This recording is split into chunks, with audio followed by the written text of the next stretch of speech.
নির্বাচন নিয়ে অনেকের সংশয় ছিল যে নির্বাচনের সময় বিশাল গণ্ডগোল হবে, অনেক মানুষ হতাহত হবে। আমিও হয়তো ভাবছিলাম যে হয়তো অনেক মানুষ মারা যেতে পারে এই গণ্ডগোলে।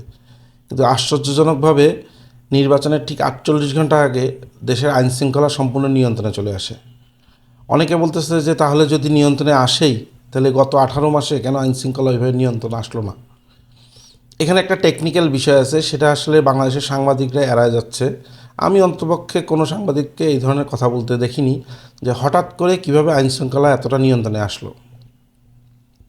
এখানে হয়েছে কি, গত 18 মাসে সেনাবাহিনী ছিল রাজপথে, সেনাবাহিনী আইনশৃঙ্খলার মূল স্টেক হোল্ডার ছিল, এটা সত্যি কথা। তবে সেনাবাহিনীর সদস্য সংখ্যা কত ছিল? মাত্র 30,000। এবং ক্ষেত্র বিশেষে অনেক সময় সেটা 24,000-ও নেমে আসছে, 22,000-ও নেমে আসছে। কারণ ক্যান্টনমেন্টে আর্মি রাখতে হয় এবং ভূ রাজনৈতিক যে অবস্থা, তাতে বিশেষ করে মায়ানমার অঞ্চলে যে সমস্যা, সেই কারণে আর্মিদেরকে সব যে একদম দেশের অভ্যন্তরীণ আইন শৃঙ্খলাতে নামাতে হবে, এই ক্যাপাসিটি বাংলাদেশের ছিল না। আরেকটা বিষয় হচ্ছে, বাংলাদেশের পুলিশে সদস্য সংখ্যা সম্বন্ধে অনেকে জানে না, মনে করে অনেক পুলিশ। আসলে বাংলাদেশের মোট সদস্য সংখ্যা পুলিশের হচ্ছে 2,13,000। এর মধ্যে অসুস্থতা, ছুটি এবং বিভিন্ন ভিআইপি প্রোটোকল, বিভিন্ন কেআইপি এলাকা আর পাহারা, এগুলো মিলে আরও এঙ্গেজ থাকে 40,000-এর মতন। মানে ফিল্ডে ফোর্স থাকে সর্বোচ্চ 1,70,000 পুলিশ। তার মধ্যে পুলিশ লাইনে স্ট্যান্ড বাই রাখতে হয় প্রায় 50,000-এর মতন। মানে পুরা দেশের প্রায় 20 কোটি মানুষের জন্য আসলে police force, active police force কখনোই 1,40,000 থেকে 1,50,000-এর বেশি নেই, এত কম। আর পুলিশের যে মনোবল ভেঙে গেছে জুলাই আন্দোলনের সময় এবং জুলাই পরবর্তী কিছুদিনের সময়, পুলিশ আসলে ওইভাবে নিয়ন্ত্রণ নিতে সক্ষম হচ্ছিল না। এবং পুলিশেরও বিশাল একটা ট্রান্সফার হয়েছে, পুলিশের বড় বড় কর্মকর্তারা পালাই গেছে। এবং পুলিশের প্রত্যেকটা থানা পর্যায়ে যে সোর্স একটা গড়ে উঠছিল দীর্ঘদিনের, এই সোর্স সিস্টেমটাও কিন্তু ভেঙে পড়ে। তাই পুলিশের কাছে ইনফরমেশন অত ভালো আসতেছিল না। প্লাস সেনাবাহিনী মাত্র 22 থেকে 30 হাজারের মধ্যে আপ ডাউন করতো। এবং সেনাবাহিনী অবশ্যই অভ্যন্তরীণ আইন শৃঙ্খলা নিয়ন্ত্রণের ক্ষেত্রে ট্রেন আপ কোনো বাহিনী না। সব কিছু মিলে আসে 18 মাসে, এই কারণে আইন শৃঙ্খলা ওইভাবে নিয়ন্ত্রণ হচ্ছিল না। কিন্তু নির্বাচনের 48 ঘন্টা আগে যখন সেনাবাহিনীর প্রায় 1,00,000 সদস্য সংখ্যা নামানো হয় এবং নৌবাহিনী এবং বিমান বাহিনীর সদস্য সংখ্যা নামানো হয়, পাশাপাশি বিজিবি, আনসার এরাও নামে, এই সব মিলায় প্রায় 10,00,000 আইনশৃঙ্খলা বাহিনী নির্বাচনের আগে 48 ঘন্টায় ফিল্ডে অ্যাক্টিভ হয়। এই কারণেই মূলত আইনশৃঙ্খলাটা দ্রুত নিয়ন্ত্রণে চলে আসে। এবং বাংলাদেশের নির্বাচনের একটা রেকর্ড করে যে নির্বাচনের দিনে একটা হত্যা হয়নি এবং নির্বাচনের দিনে এমন কোনো বড় মানে দুর্ঘটনা ঘটে নাই, আইনশৃঙ্খলা অবনতি হয় নাই। সেটা আসলে আশ্চর্যজনক হয়েছে সারা দেশ। এবং অনেক সাংবাদিকরা এটা নিয়ে ইতিবাচকই রিপোর্ট করতেছে, কিন্তু ব্যাকগ্রাউন্ডটা বলতেছে না যে কেন হঠাৎ আইনশৃঙ্খলা এতটা নিয়ন্ত্রণে আসলো। বাংলাদেশে আইনশৃঙ্খলা নিয়ন্ত্রণে আনাটা কিন্তু অনেক টাফ। কারণ হচ্ছে কেন, বাংলাদেশের যে পুলিশই হচ্ছে মূল দায় দেশের অভ্যন্তরীণ আইনশৃঙ্খলা নিয়ন্ত্রণের। পুলিশের সদস্য সংখ্যা এত কম, একবার ভেবে দেখেন যে 20 কোটি মানুষকে সামাল দিতে মাত্র ফিল্ডে থাকতে পারে 1 থেকে 1.5 লাখ পুলিশ। এবং এর মধ্যে রাজনৈতিক প্রভাব থাকে, এর মধ্যে অনেক ধরনের প্রভাব কাজ করে। সব কিছু মিলায় পুলিশের কাছে আমাদের প্রত্যাশার পাওয়ারটা অনেক বড়। কিন্তু পুলিশের মানে ব্যর্থতার কারণগুলোর ভিতরটা নিয়ে আমি কখনো রিপোর্ট করতে দেখি না, বাস্তবসম্মত রিপোর্ট সাংবাদিকদেরকে, যে পুলিশ কেন পারে না। কখনো থানাতে গেলে দেখবেন যে এই পুলিশের সম্বন্ধে তো অনেক নেতিবাচক শব্দ শোনেন, কিন্তু এই পুলিশগুলো থাকে কিভাবে? আপনারা থানায় গেলে ওয়াশরুমে যাইতে পারবেন না। পুলিশের থানাতে যে মানুষগুলো থাকে, যে পুলিশের কনস্টেবলরা থাকে, যেভাবে থাকে আপনারা গেলে ওইখানে থাকতে পারবেন না। তার মধ্যে বাংলাদেশের পুলিশের যে থানায় ডিউটি করে, এই পুলিশগুলো গড়ে ডিউটি করে 18 ঘন্টা। আপনারা বিশ্বাস করতে পারেন? 18 ঘন্টা। এবং এদের কোনো দিন রাত নাই, এদের কোনো ছুটি নাই, এদের কোনো আনন্দ ফুর্তির জায়গা নাই। এবং বেতন হচ্ছে একটা কনস্টেবল যে বেতন পায়, এখন একটা অনেক বড় বড় কোম্পানির সিকিউরিটি ইনচার্জ বা ড্রাইভাররাও সেই লেভেলে বেতন পায়। অথচ জীবনের ঝুঁকি নিয়ে এই পুলিশগুলো কাজ করে। আমরা পুলিশের দিকে আঙুল তুলতে খুব সহজেই পারি, কিন্তু পুলিশকে আসলে কি সেই ফ্যাসিলিটি দেওয়া হয়? পুলিশকে তথ্য প্রযুক্তিতে পর্যাপ্ত ট্রেনিং দেওয়া হয় না, পুলিশকে সোর্স মানি ওইভাবে দেওয়া হয় না যে পরিমাণে দেওয়া উচিত ছিল। এবং পুলিশের যে বেতন, এতে বিশেষ করে ঢাকা শহরটা দেখেন, ঢাকা শহরে যেই পুলিশগুলো কাজ করে এদের বেতন দিয়ে এদের সংসার চালানো অসম্ভব। এদের দুর্নীতিতে আমরা অনেক কথা বলতে পারি, এদের দিকে অনেক আঙ্গুল তুলতে পারি। যে পরিমাণে বেতন পায়, এই বেতন দিয়ে আসলে বাস্তবসম্মতভাবে ফিল্ড ডিউটি করা একজন চাকরিজীবী তার সংসারে কিছু দিতে পারে না। আপনি একদম অঙ্ক হিসাব করে দেখেন, পারবে না।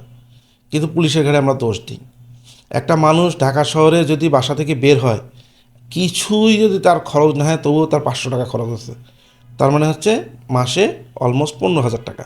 এখন এই পুলিশদেরকে কত যে কাজ করতে হয় সারাদিন, তাদের তো পকেট মানি লাগবে, অথবা বেতনটাও ওই পরিমাণে হইতে হবে। একটা মানুষ সরকারি চাকরি করে বা বেসরকারি চাকরি করে, সরাসরি 9টার সময় অফিসে যায় এবং 5টার সময় অফিস থেকে চলে আসে। তার খরচের সাথে যে মানুষটা ফিল্ডে কাজ করে তার খরচের মিলাইতে গেলে আপনি অবাস্তবসম্মত কিছু আশা করতে হচ্ছেন। হ্যাঁ, বাংলাদেশের অর্থনৈতিক অবস্থাও অতটা না যে এদেরকে অনেক বড় কিছু দিবে, তবে এদেরকে বাস্তবসম্মত বেতন দেওয়া উচিত। এবং সরকারি অন্যান্য কর্মকর্তা কর্মচারীদের যে বেতন, তার সাথে পুলিশের বেতনটা সমন্বয় করা উচিত। পুলিশের বেতনটা অবশ্যই আলাদাভাবে চিন্তা করা উচিত, বিশেষ করে যারা থানাতে ডিউটি করে। তো এই সব মিলায় আসলে পুলিশের কাছে আমাদের প্রত্যাশার পারদটা এত বড় করি, শুধু সমালোচনাই করি, কিন্তু পুলিশের যে বেসিক সমস্যা এবং কেন তারা পারে না, এগুলো ঘাঁটতে গেলে দেখবেন যে অনেক ধরনের প্রতিবন্ধকতা আছে। আবার স্থানীয় রাজনীতি চরম প্রভাব ফেলে পুলিশের উপর। তো এই গত নির্বাচনে বাংলাদেশ রেকর্ড করছে, এটা ভালো যে বাংলাদেশে বড় হত্যাযজ্ঞ চলেনি। নির্বাচনের পরের দিন, নির্বাচন পরবর্তী সহিংসতা হয়েছে অনেকখানে দেশের, অন্তপক্ষে 2 জন মারা গেছে। তো এইটা অনেকটা লিমিটেড, আমার মনে হয় বাস্তব বিবেচনায় অনেকটাই লিমিটেড। কারণ হচ্ছে 10 লক্ষ ফোর্স কাজ করছে এই নির্বাচনে। এই কারণেই মোটামুটি শান্তিপূর্ণ নির্বাচন হয়েছে। আমি নির্বাচনে কারচুপি হয়েছে কিনা, ভোট স্ট্যাম্পিং হয়েছে কিনা, ইঞ্জিনিয়ারিং হয়েছে কিনা এই তর্কে যাচ্ছি না। তবে সাধারণ জনগণের জন্য সবচেয়ে স্বস্তিদায়ক ছিল এই নির্বাচনটা, যে এখানে বড় কোনো গণ্ডগোল নেই এবং সাধারণ মানুষের উপর সেই ধরনের অত্যাচার নেই। এবং আরও বড় কথা কি জানেন, এই নির্বাচনের বড় একটা অ্যাচিভমেন্ট হচ্ছে এই প্রথম কোনো নির্বাচন হলো যেখানে সংখ্যালঘুদের উপর কোনো স্পেসিফিকভাবে নির্যাতন হয় নাই। এর আগে প্রতিটা নির্বাচনের দিন, নির্বাচনের আগের দিন বা নির্বাচনের পরের দিন সংখ্যালঘুদের উপর বড় রকমের অত্যাচার হতো, হামলা হতো।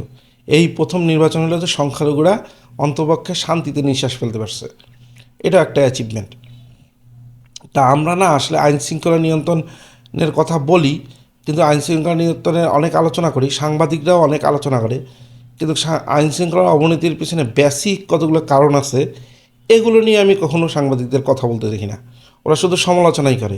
কখনো প্রশাসনের যে সক্ষমতা, প্রশাসনের যে পর্যাপ্ত ট্রেনিং, প্রশাসনের যে পর্যাপ্ত গিয়ার্স, পর্যাপ্ত পরিমাণের সাপোর্ট, এগুলোর অভাব, এগুলো নিয়ে সাংবাদিকরা কখনোই রিপোর্ট করে না, শুধু সমালোচনাই করে। এটা ঠিক না। যদি ভালো কিছু আশা করেন প্রশাসনের কাছ থেকেই, তাহলে প্রশাসনের অভ্যন্তরের যে চাহিদাগুলো, এগুলো নিয়ে লেখালেখি বা সংবাদ করা উচিত সাংবাদিকদের। তাহলেই সমাধানে আসবে, শুধু চাইলেই হয় না, বিনিময়ে কিছু দিতেও হয়। তাহলে দেখা গেল যে 10 লক্ষ যদি আইনশৃঙ্খলা বাহিনী ফিল্ডে থাকে, তাহলে দেশের আইনশৃঙ্খলা বাহিনী সম্পূর্ণ নিয়ন্ত্রণ রাখা সম্ভব। এখন এই আর্মি তো তার ব্যারাকে ফেরত যাবে, আর্মির কাজ দেশের আইনশৃঙ্খলার নিয়ন্ত্রণ না। বিজেপি সীমান্তে চলে যাবে, তাদের কাজ না আইনশৃঙ্খলা নিয়ন্ত্রণ করা। এয়ারফোর্স চলে যাবে, বিমান বাহিনী চলে যাবে, এমনকি আনসার এবং বিডিপি এরাও তাদের নিজ নিজ পাহারা এলাকা চলে যাবে, তাদেরও কাজ না আইনশৃঙ্খলা নিয়ন্ত্রণ, শুধু কাজ হচ্ছে পুলিশের। তো এই 10 লক্ষ যখন 1.5 লক্ষে নেমে যাবে আইনশৃঙ্খলা নিয়ন্ত্রণের কাজে, তখন আবার দেশের আইনশৃঙ্খলা অবনতি ঘটা অস্বাভাবিক কিছু না। মনে রাখবেন, 20 কোটি মানুষকে যদি 1.5 লক্ষ অ্যাক্টিভ, মানে 2,13,000 থেকেই ফুল অ্যাক্টিভ থাকতে পারে 1.5 লক্ষ, এই 1.5 লক্ষ হিসাব করলে দেখা যায় যে প্রতি 1350 জনের জন্য, প্রতি 1350 জন মানুষের জন্য একজন করে আইনশৃঙ্খলা রক্ষাকারী বাহিনী। এভাবে আইনশৃঙ্খলা রক্ষা সম্ভব না, অসম্ভব। কখনো মিডিয়াতে এসব নিয়ে আলোচনা হয় না, ইতিবাচক কখনো রিপোর্ট করা হয় না। বাংলাদেশের ন্যূনতম 10 লক্ষ পুলিশ সদস্য সংখ্যা দরকার, যাতে অন্তপক্ষে প্রতি 200 জনের জন্য একজন করে আইনশৃঙ্খলা বাহিনী রেশিও করা যায়, তাহলেই আইনশৃঙ্খলা বাহিনীতে আমরা একটা ভালো পরিবর্তন দেখতে পারবো। এবং তখন দেখবেন পুলিশের দুর্নীতি অনেক কমে আসছে, পুলিশের ফ্রাস্ট্রেশন কমে আসছে, এবং পুলিশ একটা সুনামের সহিত কাজ করতে পারতেছে। আমরা শুধুই সমালোচনা করি, কিন্তু আমরা কখনো বাস্তব দিকটা দেখি না। পুলিশ এত কম সদস্য, 2,13,000 দিয়ে 20 কোটি মানুষকে নিয়ন্ত্রণ করা সম্ভব? একবার মানে বাস্তবসম্মত চিন্তা করেন তো। এই চিন্তাটা কখনো বাংলাদেশের সুশীল সমাজ, বুদ্ধি সমাজ অথবা সাংবাদিকরা এই আলোচনা আনে না। এত কম সদস্য সংখ্যা দিয়ে আসলে হয় না, আশা করাটাও হচ্ছে বোকামি। তখনই ফ্রাস্ট্রেশন তৈরি হয়, তখনই তারা দুর্নীতিতে লিপ্ত হয়ে যায়।